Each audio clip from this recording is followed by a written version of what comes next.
Hello dear students, आइए आज की क्लास शुरू करते हैं। आज की क्लास में हम सीखेंगे application of Cauchy residue theorem. Okay, Cauchy residue theorem का हम एप्लीकेशन कैसे लेंगे। ओके, पहला एग्जांपल है evaluate integral c e to the power z by z plus 1 का whole square into dz where c is the circle mod z minus 1 is equal to 3। Okay, वैसे इस question को आप derivative of Kashi integral फार्मूले की help से भी आप सॉल्व कर सकते हैं, लेकिन यहाँ पे हमें काशी रेसिड्यू थ्योरम का एप्लीकेशन लेना है। ओके, तो हम काशी रेसिड्यू थ्योरम की हेल्प से सॉल्व करेंगे। ओके, सबसे पहले काशी रेसिड्यू थ्योरम होता क्या है, मैंने पिछले टर्म में डिस्कस किया था। Let fz be one valued and analytic within and on a closed contour C except at a finite number of poles z1 z2 z3 dash dash zn and let r1 r2 r3 dash dash rn be respectively। okay, the residues of fz at these poles, then integral c fz dz is equal to 2 pi iota bracket में r1 plus r2 dash dash rn। मतलब integral c fz dz is equal to 2 pi I r plus, where r plus is the sum of all residues। okay, तो here fz is equal to e to the power z by z plus 1 का whole square.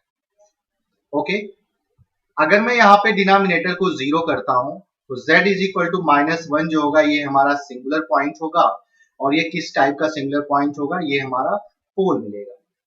Okay, here fz is equal to e to the power z by z plus 1 का whole square has only one singular point z is equal to -1 which is a pole of order 2।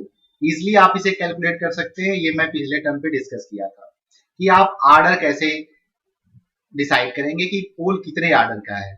And it lies inside the circle mod z minus 1 is equal to 3। अगर आप complex plane में ये circle draw करते हैं तो बड़ी सीधी सी बात है, रेडियस यहाँ पे 3 है, और तो ये पॉइंट जो होगा z is equal to -1 उस सर्कल के अंदर आ जाएगा। इसीलिए यहाँ पे कहा गया है it lies inside the circle mod z minus 1 is equal to 3। Okay, तो z इज इक्वल टू -1 सिर्फ एक ही पॉइंट ऐसा है जो सर्कल के अंदर लाई कर रहा है, और वो हमारा सिंगुलर पॉइंट है, और वो सिंगुलर पॉइंट किस टाइप का है, पोल है। ओके, तो z इज इक्वल टू -1 के करेस्पॉन्डिंग हम क्या करेंगे, रेजिड्यू फाइंड करेंगे। वैसे अगर देखें तो ये fz is equal to phi z upon z minus a to the power m type का है। ओके, और मैंने ये बताया था कि अगर fz कुछ इस टाइप का हो, phi z upon z minus a to the power m type का, तो उस केस में आप रेसिड्यू कैसे कैलकुलेट करते हैं z is equal to a पे मैंने ये बताया था कि phi z को आप m माइनस 1 टाइम्स आप डिफरेंशिएट करेंगे। ओके, मतलब कि m minus 1th derivative of phi z upon factorial m minus 1। Okay, और फिर आप क्या करेंगे, z के जगह पे आप a पुट कर देते थे, तो सेम ये फार्मूला मैं यहाँ पे यूज कर सकता हूँ। ओके, यहाँ पे दूसरे तरीके से भी लिखा हुआ है, तो आप बिल्कुल इजीली कैलकुलेट कर सकते हैं। ओके, तो residue of fz at z is equal to -1 is limit z tending to -1 d by dz of z plus 1 का होल स्क्वायर इनटू fz। तो यहाँ पे अगर मैं fz की वैल्यू रखता हूं तो ये z plus 1 का होल स्क्वायर जो होगा ये हमारा क्या होगा, कैंसिल हो जाएगा। ओके, एंड z की जगह पे अगर z को मैं -1 की तरफ अप्रोच कराता हूं तो ये वैल्यू आ जाएगी e to the power -1। Okay, so by residue theorem we have integral c e to the power z by z plus 1 का whole square into dz and this is equal to 2 pi iota e inverse, या इसे हम ऐसे भी लिख सकते हैं 2 pi iota upon e। Okay, आइए नेक्स्ट क्वेश्चन देखते हैं।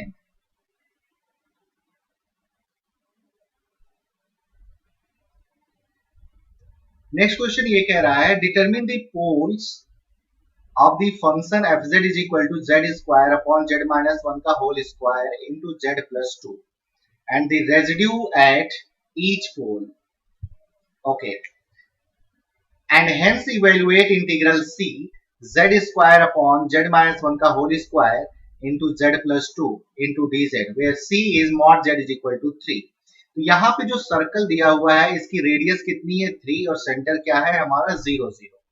ओके, तो पहले तो हमें ये पता करना है कि इसके पोल क्या क्या होंगे। तो सबसे पहले पोल फाइंड करने हैं और फिर उन सारे पोल्स पे हमें रेजिड्यू कैलकुलेट करना है एंड देन उसके बाद हमें क्या करना है इस इंटीग्रल की वैल्यू फाइंड करनी है। मतलब कि हमें कासी रेजिड्यू थ्योरम का एप्लीकेशन लेना है। Okay, the function fz has a pole of order 2 at z is equal to 1 and a simple pole at z is equal to -2।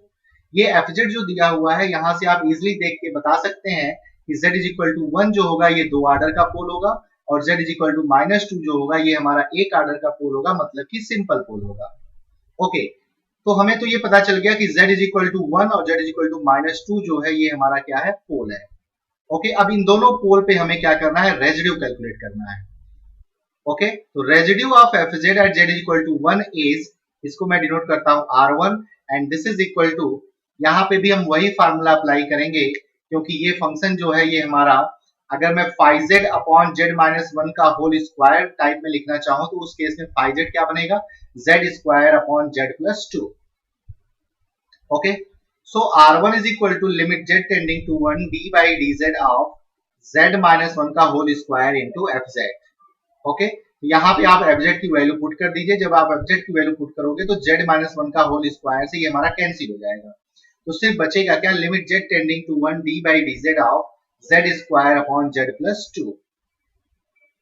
Okay,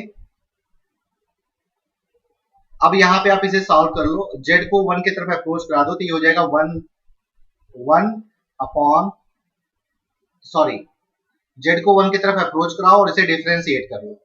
ठीक है, इसे आप डिफरेंशिएट करने के बाद से z को 1 की तरफ अप्रोच कराओगे तो ये वैल्यू आ जाएगी 5/9। ओके, अब z इज इक्वल टू -2 के करस्पॉन्डिंग ये सिंपल पोल है, तो सिंपल पोल के लिए फार्मूला मैंने डिस्कस किया हुआ था, उसे आप इजीली अप्लाई कर सकते हैं। r2 is equal to limit z tending to -2 z plus 2 into fz and this is equal to limit z tending to -2 z square upon z minus 1 का होल स्क्वायर, और z को जब आप -2 की तरफ अप्रोच कराओगे तो ये वैल्यू हो जाएगी 4/9। सो r1 की वैल्यू आ गई 5/9 और r2 की वैल्यू आ गई 4/9, और ये दोनों पोल जो है वो mod z इक्वल टू 3 के अंदर लाई कर रहे हैं। तो उस केस में integral c z square upon z minus 1 का whole square into z plus 2 into dz and this is equal to 2 pi iota r1 plus r2 and this is equal to 2 pi iota 5/9 plus 4/9। okay, and this is 1। okay, so answer will be 2 pi iota। यहां से आप easily आप कासी residue theorem का use कर सकते हैं। Okay, अगर कोई प्रॉब्लम है तो कमेंट करिए। Okay, thank you for watching this video.